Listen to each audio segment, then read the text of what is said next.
Hi guys, welcome to Business 101. My name is Annie Gu and I'm a sophomore studying accounting and supply chain management. My name is Mike Bosworth and I'm a junior studying accountancy.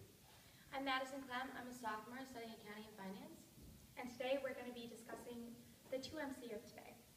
The situation at hand is that you and your roommate are currently living together at Newman Hall and she has her boyfriend over and they are watching a movie and the volume is turned up incredibly loud. The situation is that tomorrow you have the last CS exam before your final and your grade is borderline. You need that A to get an A overall in the class and you really can't afford to not study. Unfortunately, it's also 20 degrees outside and you think taking the walk to the library is going to take a long time. What do you do? How do you address the situation and why would you just choose this decision? So you have a tough decision to make here today, dealing with your roommate and also incorporating personal scripts as well as tough conversations. We can now walk through the decision-making framework to break down this scenario. Okay guys, so as we said, to really run through this situation, we're going to use the decision-making framework. First we have to ask ourselves, what are the issues? Then we ask, what rules apply in this situation? You can also ask what questions you have about this situation to really delve deeper and figure out more questions and answers to the situation before making a final decision. You can always ask what resources you're looking for, people you can reference to make a decision. Finally, what are your options? Who is affected by your decision? And ultimately, what do you choose to do? So the activity for today that we're going to do is we're going to make a decision tree. So everyone's going to get a bunch of Post-its and you're going to go through every step of the decision-making framework and write like a couple issues and a couple questions and a couple resources and put them all on separate Post-its, and then you're going to come up to the board and make a tree. Yeah, I think that's the way to go, right? Yeah. I don't know, the issues are a little bit, there's a lot of things to consider. Definitely. Okay, so now as a class, everyone should come up and collaborate and fill out this tree.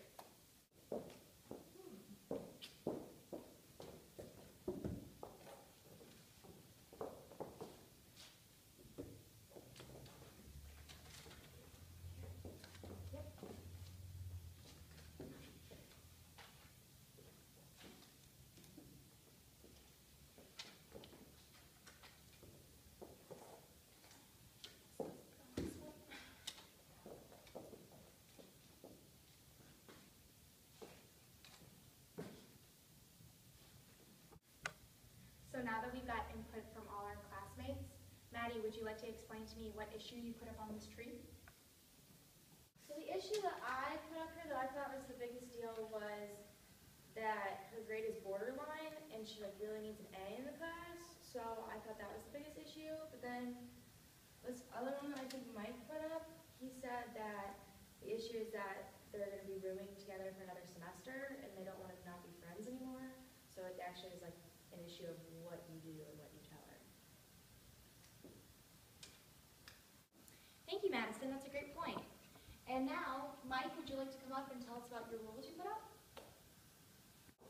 So the rule that I put up here kind of dealt with the roommate contract that you signed at the beginning of the year. Is the code of conduct where you agreed of how you would function as roommates, hours you'd have people over. But then I also see that there's one up here that kind of talks about the dormitory rules that apply. So whether your specific dorm, Newman Hall, really has any rules of how late people can stay or whether past a certain time they have to go home for the night. So that's kind of what I thought were rules that apply to the situation. So that's a really great answer, Mike, to the questions about the rules that apply to this situation. Annie, could you actually come up here and then explain the questions you would ask to clarify the situation? Well, I only really had one question. I just wanted to know, I guess I just really wanted to know, how would the roommate react if you asked her to leave? I think that was my big issue. But I'm reading these other questions on the board and they seem pretty good to me. This one asks, how prepared are you for this exam? And the other question that somebody else wrote was that, are there additional places that you can study?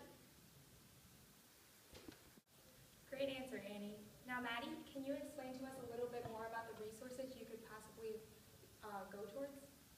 So the resource I have is the RA, because that's what RA is there for, to help you like solve your problems in college as you just begin. And then another one I see is that you could call or text another friend and ask them what they think you should do, or you could call your mom. She's always there to help.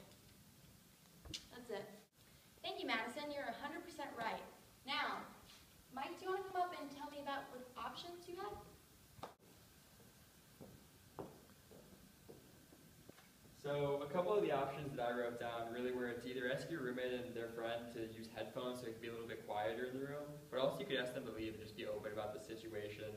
And then I see another student kind of put up here that you could potentially leave the room and go find someplace else to study, but you can also just kind of reevaluate creating a contract with your roommate that states when you have big exams, that way you guys always know and are on the same page when you have friends over to study.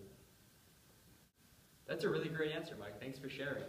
Now, I guess now that we've kind of walked through the decision-making framework, we can just finally close with who's affected by the situation. Annie, can you come up here and explain? Well, there's definitely a lot of individuals that would be affected. I wrote that you would be affected, your roommate would be affected, and the boyfriend would also be affected. All your relationships might become a little bit strained if you ask her to leave the room or anything. But this person also wrote a couple other things that I didn't consider. They said the professor who is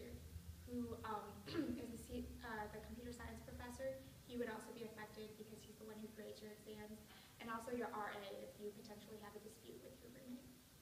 I think those are good answers as well. Great answer, everybody.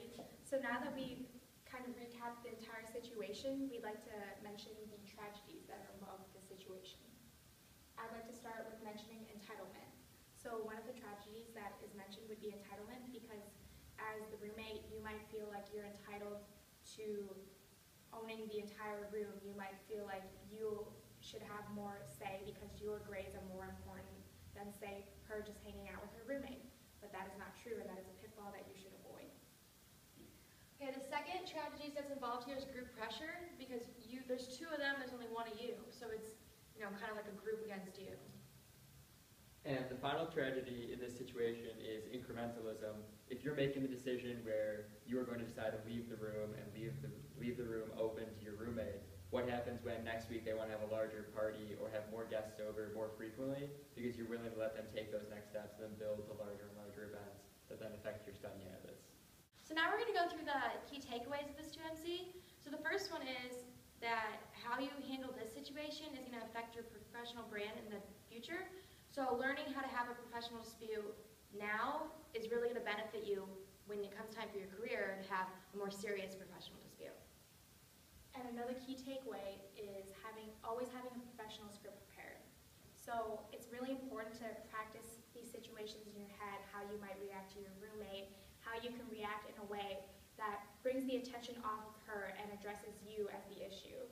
And just having that professional script prepares you ahead of time so you're not put in an uncomfortable situation and you can still rely on your values to make a decision.